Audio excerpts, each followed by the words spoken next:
I usually don't tell stories about what happens outside of my job, or what occurs within my job.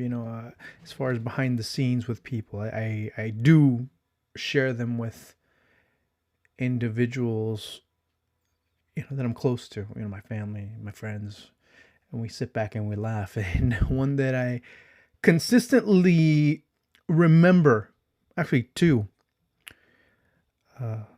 The first one was at the under 17 championships in Panama City. And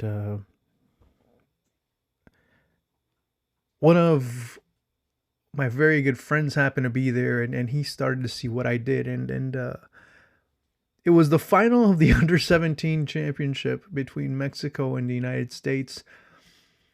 And it wasn't the most exciting match, I'll give you that, but it did have a very exciting ending. And I happened to be at the stadium at the Romel Fernandez calling that match. And the guy was sitting next to me was kind of falling. He was in and out of his sleep. He had a pretty exciting few days, but the match was not the most exciting. It wasn't the greatest match, but my memories were just having to, being able to be with someone there, because usually it's commentary at times can be a very solitary job. It can be. And I just laughed.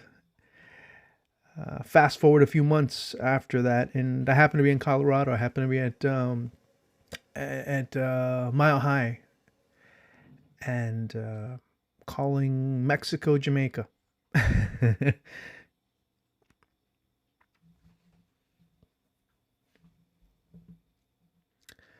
The window was open,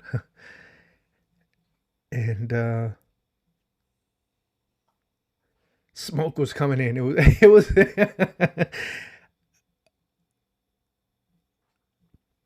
I looked down. I'm like, man, that smoke's kind of funky. I recall that smell, but I can't match the smell to the place because it just seems so inappropriate. Lo and behold, someone right below the row right in front of me, where my commentary booth was, where, because I tend to want to hear the fans and be part of it, and get a feel for it. And it was a nice crisp evening, and I didn't need the air conditioning, so you know the smoke comes in, and I'm like, whoa, hold on a second, someone's smoking in the stadium. And I look down, and he's like, give me, hey, puff puff pass. I'm like, no, I'm at work. So throughout the entire match, I had a guy smoking a joint right next to me, or right below me, I guess I should say. At halftime, I started talking to certain colleagues. I started talking to a few colleagues, and they're saying, "Yeah, man, oh my god, oh my god, that's driving me nuts and it's driving me crazy." I said, "Yeah, me too. I'm getting the munchies." And I go and I get a big piece of cake, uh, and I sit down and start scarfing it down. And I hadn't eaten all day, and I started scarfing down that big piece of cake.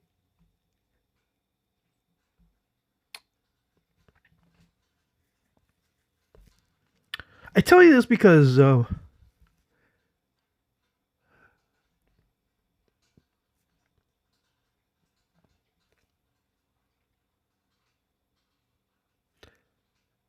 both those instances, I laughed, and I really had a good time because I was there with a good friend.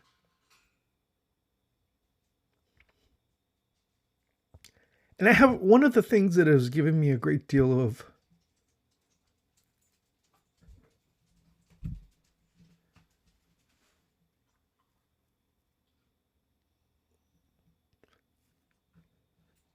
gratitude towards football. It's the friends that I made. Football also gave me that. Football's also given me the ability to find the right words, to find the right words at the right time, or the necessary words at the right time, or at any time for that matter.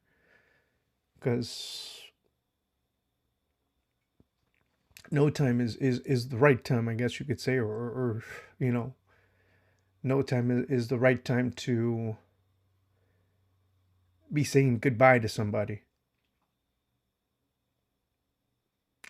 I'm not, you know what? I'm not really saying goodbye. I'm just saying, hey, we'll meet some other moment, some other time. Because in life, you don't really die. You don't really pass away. You always leave something. You always leave a legacy.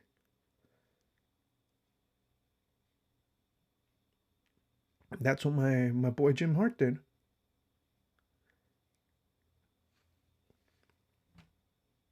You know, he left a legacy. You know, with his publication. And I remember while broadcasting the World Cup with Sportsmax, you know, what some of the props that I brought, you know, like the magazines and things of that nature, were because of him. And he was so happy, man. I mean, you know, I talked to him, and he was so happy. He was so pumped about, you know, having his publication, you know, right there on a set for a World Cup, or for whatever other type of things that you know, people would use, you know, a coffee table for. It was a great publication. It is a great publication. And for him to have the ability to bring people together from all races, religions, creeds, backgrounds, footballing experience, personalities, and be able to do what he did, the magical moments that he was able to bring forth with these football times. That's really what makes him such a unique individual. Because, as I mentioned, people really don't die. The spirit's always there. You know, he will always be with each and every one of us that worked closely with him, that laughed, and you know, we'd sit there, and I remember having a coffee with him in Panama City, and we laughed, and we talked about our problems, and at the end we ended up making fun of our problems and laughing some more with a cup of coffee, or a beer or something like that. He was just that kind of guy.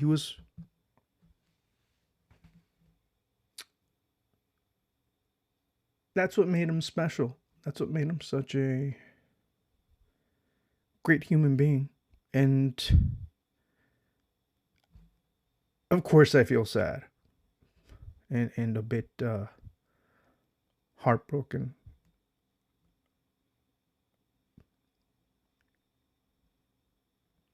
But at the same time, there's a great sense of gratitude. And you know, I let him know. I let him know constantly.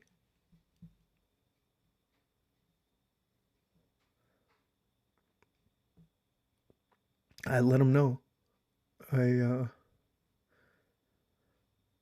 I let everybody know, but I let him know. I let Jim know, because he was one of those people. He was one of those guys. He was one of those individuals in, that I met through football, that I befriended and had a, you know, great friendship with, that when times were difficult, he was always there. He was, And trust me, in this profession, you have a lot of those. You have a lot of those, and just like life. I mean, no one's special. No one's. But it was just a measure of the type of person that he was, and he will be remembered for. I make fun. I make fun of him all the time. Uh, when it was warm, he'd start climbing up. Oh my god, I don't know. I'm like, well, come down and live in Florida with us. I was always talking about going and making that trip to Colombia to go find him a wife, or two or three or four. I don't know. How many were willing to jump on board? I guess you could say.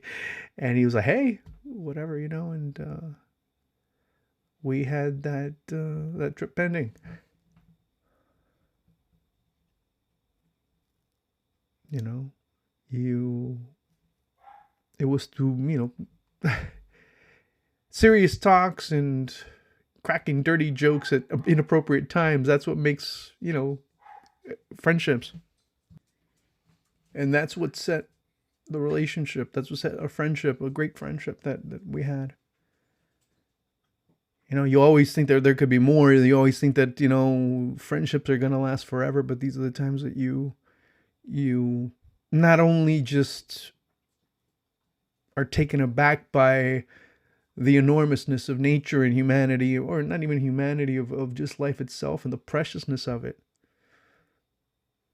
but it puts in perspective sometimes the mortality of it all. And that's why there's beauty within that.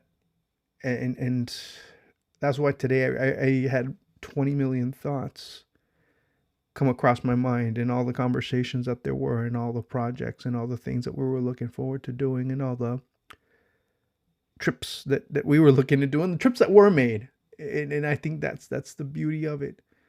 And just sitting there and talking for hours on end, and all of a sudden you look at the watch, oh my god, it's midnight, and you've been talking for 7 hours straight about football. There are times where we're just talking shit. I mean, we just I don't know. We talked about stupid shit, the things that people talk about sometimes,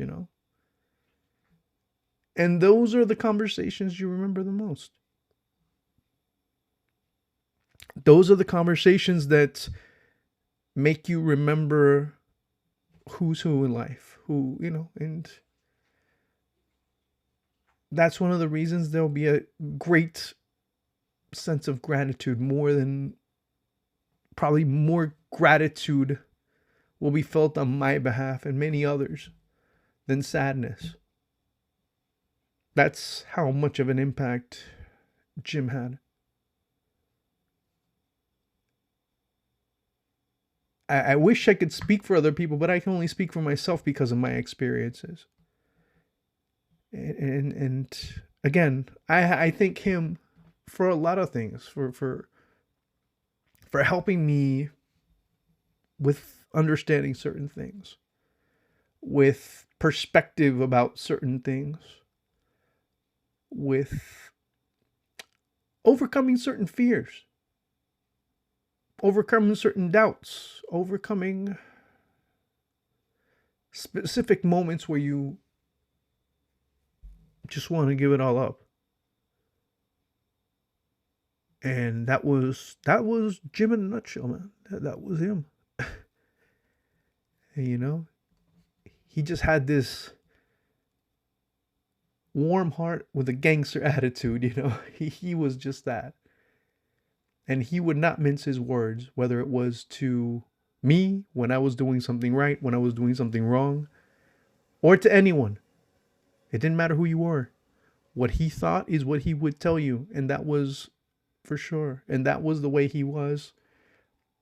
And you respected it, and to a certain extent, you'd even feel a great deal of appreciation to have someone tell you that. He was not a yes man. And he would tell you, hey, you did this wrong, you did this right, you're tremendous, but remember what you're doing. And I think that's the biggest aspect of it. And I know I told him 100 million times, hey, you know what? I'll tell him 100,000,001. Thank you. Because those things are the things that I will always remember about Jim. Not that he's no longer with us, it's just the fact that he will always be with us, or with me at least. And I just wanted to thank him. And I just want to let you know what type of person we had amongst us, and the type of person that we will continue to have for a long time because of his spirit.